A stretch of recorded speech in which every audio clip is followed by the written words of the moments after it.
Hello प्यारे बच्चों, मैं सुधा स्वागत करती हूँ आप सबका आपके अपने चैनल तैयारी ऑनलाइन में। बच्चों, आज के इस वीडियो में हम कक्षा 10 के हिंदी पाठ्य पुस्तक स्पर्श भाग 2 का 16वां अध्याय पतझड़ में टूटी पत्तियाँ, जिसके लेखक हैं रविंद्र केलेकर और उनके द्वारा लिखे गए 2 लेख हैं इसमें, जिसमें आज हम पहला लेख पढ़ने वाले हैं गिन्नी का सोना। गिन्नी का सोना, गिन्नी शब्द का अर्थ होता है बच्चों सिक्का। क्या होता है? सिक्का। ठीक है, तो गिन्नी का सोना जो सिक्का सोने जैसा होता है, ठीक है, तांबे का वो सिक्का होता है। चलिए आपको दिखाती हूँ मैं।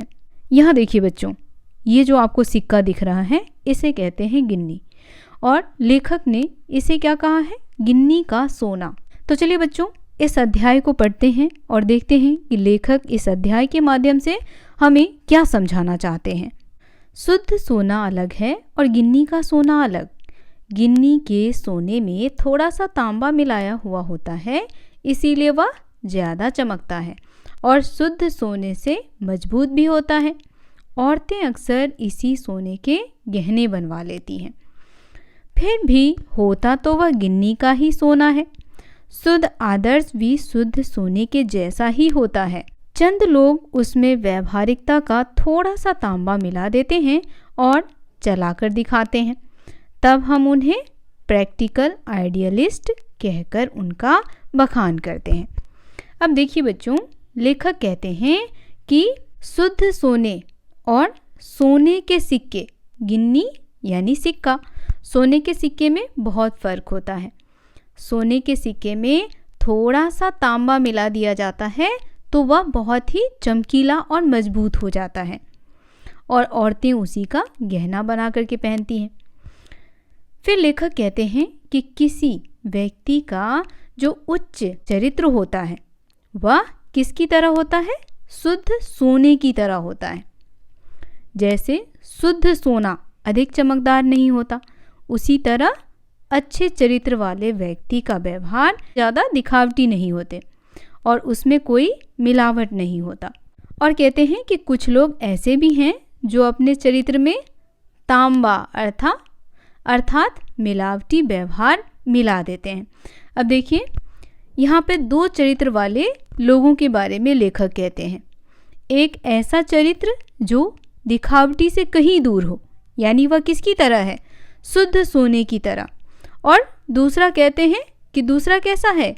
गिन्नी का सोना है, यानी मिलावटी व्यवहार वाला व्यक्ति है। तो 2 तरह के चरित्र वाले व्यक्तियों के बारे में बताया है और कहते हैं उन्हीं लोगों को सभी लोग क्या मान लेते हैं? Practical idealist. इसका मतलब होता है बच्चों व्यवहारिक आदर्शवादी। ठीक है, और लोग इनका गुणगान करते हैं।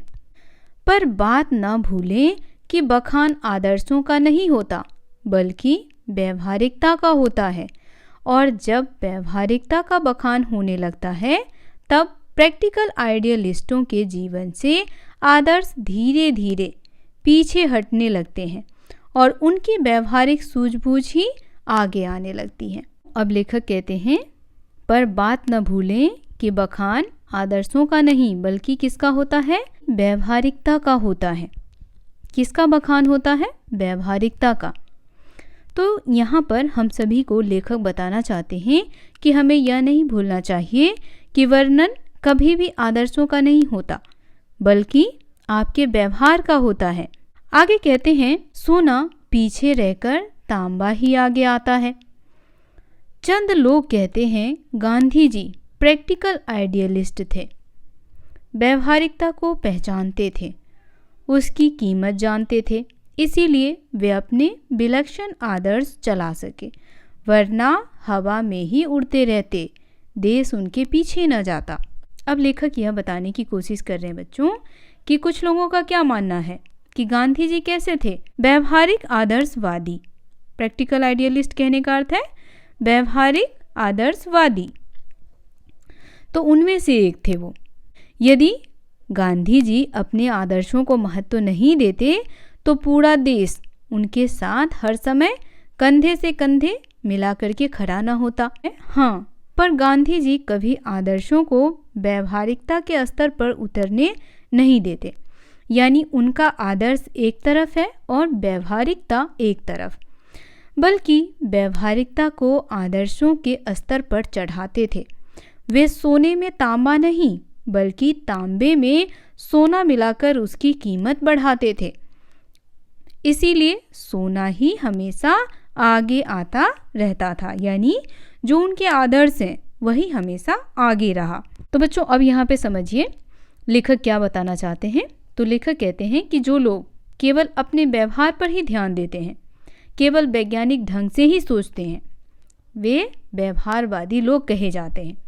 और ये लोग हमेशा चौंकाते रहते हैं, कोई ना कोई ऐसे कारनामे करते रहते हैं, कहीं इनसे कोई ऐसा काम ना हो जाए जिसके कारण इनको हानि उठानी पड़े, तो वो ऐसा कोई काम करते ही नहीं है।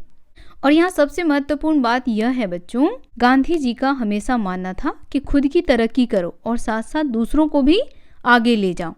लेकिन ये किसकी सोच होती है? एक आदर्शवादी व्यक्ति की।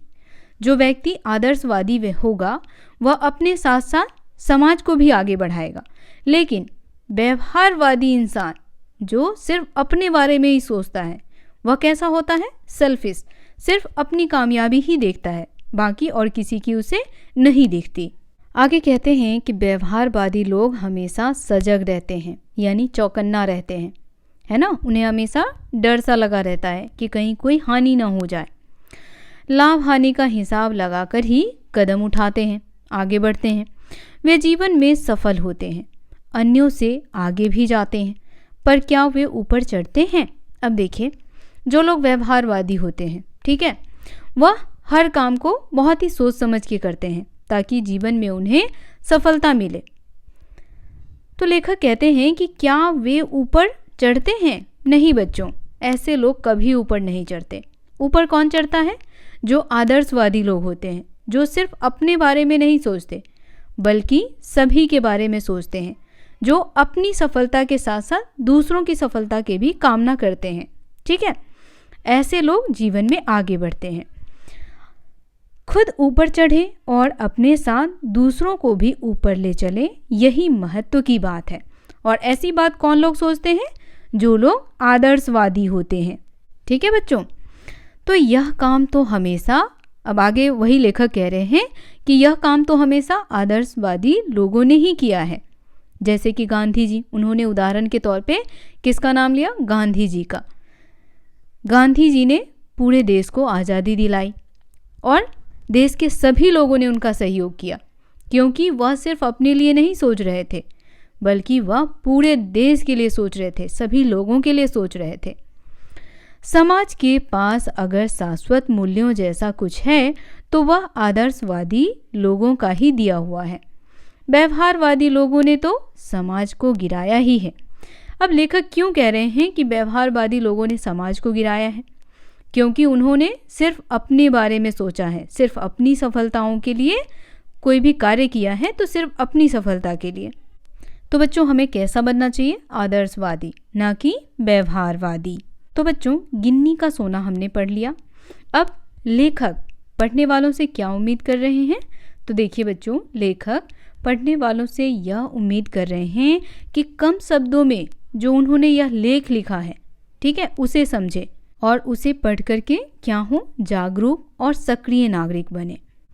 गिन्नी का सोना जीवन में अपने लिए सुख साधन जुटाने वालों से नहीं बल्कि उन लोगों से परिचित करवाता है बच्चों, जो इस संसार को सबके लिए जीने और रहने योग्य बनाते हैं, ठीक है। तो मुझे आशा है कि ये अध्याय आपको अच्छे से समझ में आ गया होगा। यदि आपको कहीं भी प्रॉब्लम हो तो आप हमें कमेंट करके अवश्य बताएं। कोई सुझाव हो तो आप अपना सुझाव भी हमें कमेंट करके दें। वीडियो पसंद आया हो तो इसे लाइक करना बिल्कुल ना भूलें। साथ ही अपने दोस्तों के साथ भी इसे शेयर करें। हमारे चैनल को सब्सक्राइब कर लें ताकि इसी प्रकार के वीडियोस आपको मिलते रहें। मिलते हैं आपसे अगले अध्याय में। तब तक के लिए आप सभी का धन्यवाद।